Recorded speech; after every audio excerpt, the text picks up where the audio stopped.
Tofiq Mahmud, Yağışın nəğməsi hekayəm. Kəndin mərkəzinə çatanda hələ axşam düşməmişdi. Dağ meşəsinin arxasındakı kəndə getməli idim. Hələ yolu tanımadığım üçün zəng edib meşəbəyi Hənifəyə tapşırmışdılar ki, məni dağ meşəsi ilə həmin kəndə aparsın. Hənifəni tapmağa çətinlik çəkmədim. Mağazanın qarşısında dayanmış adamların arasından çıxıb mənə tərəf gəldi.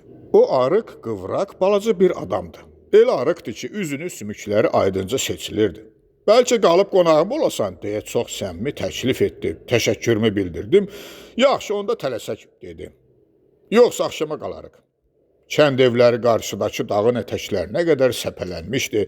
Bu evləri arxada qoyandan sonra dikdir başlandı. Meşə daha yuxarıdaydı. Balaca gicitkən kollarına yabanı otlar elə qarışmışdı ki, onların arası ilə getmək çətinləşirdi. Tez-tez qarşımıza it burnu, əzgil, yemişan, alçı ağacları çıxırdı. Meşəyə yaxınlaşanda hava birdən-birə tutuldu, günəş təzəcə batmışdı. Axşam qaranlığı başladı. Deyəsən, yağış yağacaq, tələsək. Meşəyə girəndə yağış yağmağa başladı. Başımızın üstündəki bir parça səmadan mavi işıq süzülürdü. Yağış zəif olduğu üçün ağaçların altında daldalanmadan yuxarıya çıxmağa can atırdıq. Hənifə məndən çox-çox qabaqdaydı. Dikdiri qalxmağa adət etmədiyim üçün tez yorulurdum. Dayanıb nəfəsimi dərir, sonra Hənifəyə çatmaq üçün tələsirdim. Yağışın kəsməsi məni uşaq kimi sevindirdi.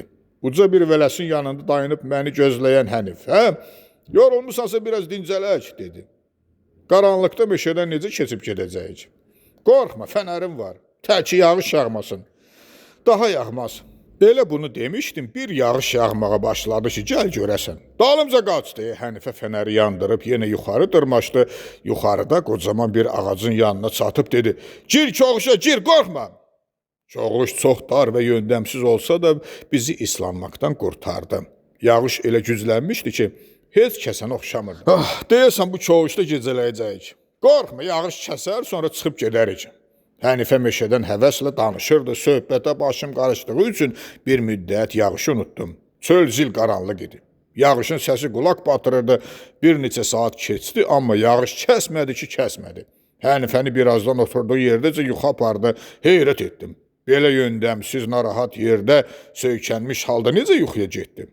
Yağış yağırdı, onun ahəngdar səsi mənə xoş gəlirdi. Harda olduğumu sanki indi başa düşürdüm. Gecə, yağış, meşə.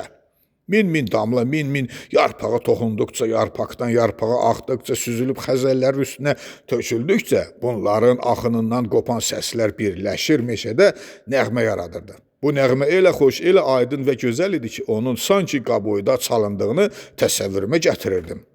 Bir gözüm çöldə qalmışdı. Qaranlıqda damlalar sapa düzülmüş mirvarilər kimi par-par parıldayır və qar kimi ağarırdı. Elə sərin və təmiz hava vardı ki, özümü quş kimi yüngül hiss edirdim. Təmiz havada yağışın nəğməsinə qulaq asdıqca məni də yuxu tutdu.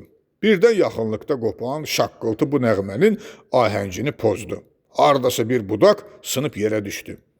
Yenə yağışın nəğməsini dinləyirdim. İndi o bir qədər zəifləmişdi. Bayaqçı kimi cür deyildi. Deyəsən kəsmək istəyirdi. Mən isə yağışın səsini dinləməkdən doymurdum. Bəstəkar yağış nə yaxşı mahnı bəstələmişdi. O gah güclənir, gah həzinləşir, gah bunlar təkrar olur, gah da pıçıltı kimi səslənirdi.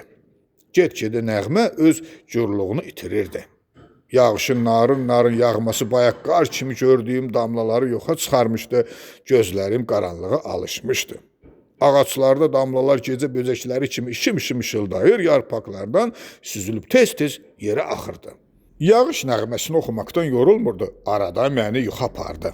Yuxuda da bu nəğməni eşidirdim. Oyananda nəğmənin yenə gür səsli olduğunu duydum.